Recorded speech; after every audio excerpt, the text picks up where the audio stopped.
Ayun, so nandito na tayo sa harap ng ating inaalok na 52 hectares. Ayan yung harap po. Nakadikit po siya sa mismong creek. Ayan po yung creek na naayos na po. So dati ito dito lahat dumadaan dito sa baba na ito. Pero ngayon gumawa sila ng parang dike para doon na dumaan sa taas. So pero meron dong right of way na magandang pasukan papunta ng area doon. Pero dito na ako nag-video dito sa pinaka nakadikit sa mismong creek kasi merong daan naman dyan pababa ginagawa din, tapos pataas dyan, so ipapakita ko mamaya. So yun, ito po ay yung 52 hectares na ito ay isa po ang seller po natin at ang presyo nga nito ay 135 per square meter lang po ito. At ang area nito ang title nito ay puro TCT title na lahat. Nga lang yung iba daw namatay na yung ibang nakapangalan, so hindi ko alam kung ilan yung namatay. Ngayon ko lang kasi nabalikan ulit to. So ito, dito ako dati dumadaan papunta po ng area na yan. Andyan po yung kabuuan ng area, so papasilip ko rin dito sa harap para makita po ninyo. Dati nung pinupuntahan ko to 150 pa to kasi, kaya naano ako na 150, bumaba po yung price. Gustong gusto ng ibenta ng seller po natin 135 per square meter na lang. So ayon sa lot plan na tinitignan ko, yan po yung boundary na yan, yung bakod na yan, hindi po kasali yan. Tapos dito po yung nakadikit, ayan, dito sa part na yan nakadikit po sa mismong creek ng tapos yung lote na. Kaya nga lang dito sa part na to hindi na siya natataniman kasi matitigas to, tsaka may mga bato-bato. Ito yung part na tinatamnan po ng mais. Ngayon ay palay yung nakatanim. So sana hindi matubig para mapuntahan ko. Medyo matubig yung ibang part kasi.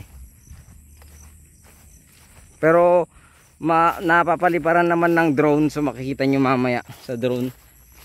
Na delete ko na kasi yung dating video nito. Nanakaw pala yung phone ko noon, kaya wala po akong video nito. Yun, matubig, hindi natin mapuntahan. So ayan, ganyan na lang muna siya. Ayan po yung area natin. So hahanap lang po ako ng pwede kong ikutan na walang tubig. Kasi may bukal po dyan sa ibang part ng lote, kaya nagtutubig po papunta dito. Doon sa sinasabi ko kanina, doon galing yung mga bukal nito eh. Sana mapuntahan ko po para makita rin nyo ulit yung ganda ng ano nito, palayan, maisan, ganoon po siya. Parang hagdang palayan yung ginawa nila kasi hindi naman siya ganong kataas. Yung iba naman merong part sa gitna na ano siya pailalim. Parang magandang gawing fish pan yun. Hindi na natin mapupuntahan yan kasi masyado siyang matubig. Ayan, matubig nga lang po. Kaya hindi po natin mapuntahan. Try po natin. Nakasapatos po kasi tayo. So ayan po yung area natin. So ayan, ganyan po siya. So ayun, muli ito po ay 52 hectares dito sa harap. At nagkakahalaga ng 135 per square meter at merong TCT title lahat. Ang bilang ko noon nasa 31 na title.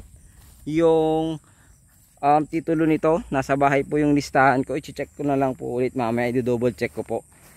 So pupunta po tayo doon para makita po nyo yung diki na sinasabi ko. So dalawa po ito na binibenta na isang 52 tsaka isang 58. Pwede siyang bilhin lahat, kaya lang magkaiba sila ng presyo. Yung dito sa harap ay 135 per square meter. Yung ano naman po, yung 58 ay 100 per square meter po yon. So murang mura po yung nasa likod. Nga lang malaki pong tinaas noon. Dati yung nasa 60 to 70 lang per square meter dati yung mga yon nung bago-bago kong hawak itong lupa na to. Pero ngayon nagtaas na po sila at nagkakahalaga na po ng 100 per square meter. So punta natin yung dike para makita po ninyo yung daan na parang tinaas po nila para may labasan siguro yung tubig dito. Pag kunyari yung tubig manggagaling kasi dyan sa mga palayan, pupunta po dito. Merong nakita ko doon na imbornal na ginawa po nila. So doon lang ako para tingnan natin kung kaya nating tanawin yung mga area ngayon. Matubig po kasi doon at maputik, kaya sa drone po tayo. Titingnan natin mamaya sa drone, makikita nyo po yung kabuuan ng area dito sa harap. Pero pinakita na rin po kanina yan sa likod. Nag drone din po tayo doon. Pero maluwang kasi yan, mga 110 hectares. Pero dito sa harap po kasi may part na hindi sila magkakatabi. Siguro nasa parang naging tatlong parte. Pero pag mabili mo siguro yung nasa likod, yun po yung magdudugtong para magkakabit-kabit sila na lupa. O kaya para magkakasama-sama po sila. So ito po yung dike, ito po yung creek na sinasabi ko. Ayan. So yung daan naman nito, meron na rin po yung budget niya, pero sisimulan pa lang next year. Yung budget noon, yung daan po dyan na gagawing tulay, concrete po siya. So next year, meron na po yun sa project po ng ating probinsya dito sa Pangasinan. Aprobado na rin po ayon sa ating barangay captain dito. So ayun muli, yan po yung lupa na aming inaalok sa inyo. Mula po dyan, yan, pag ganun. Pero hindi po kasali yung bahay na yan, tsaka yung mangga na yan. Ay may mga kunti-kunting mangga dyan. Hindi po kasali yan. Dito lang po, sa part na yan, hanggang doon sa bundok. Ayan, yung 52 hectares. At presyo nito ay hanggang dyan din po. Ang presyo nito ay 135 per square meter. So, titled po sila lahat, updated tax naman. At meron din po yung 58 hectares sa likod. At 100 per square meter. Meron ding OCT, may TCT, halo-halo po siya, pero wala siyang tax declaration yung nasa likod. Halos titled po lahat ito, OCT nga lang yung iba. Pero okay naman, matured na po lahat, wala pong problema. Siguro ang ini-negotiate na lang natin ay yung presyo, capital gain tax, state tax yung patay yung iba. At yung ibang concern pa natin na iba, siguro mapag-uusapan na lang po pag kaharap na natin po ang ating mga seller. So ayun, isa lang po yung kakausapin dahil nagbigay na sila ng SPA din. So wala po tayong magiging problema.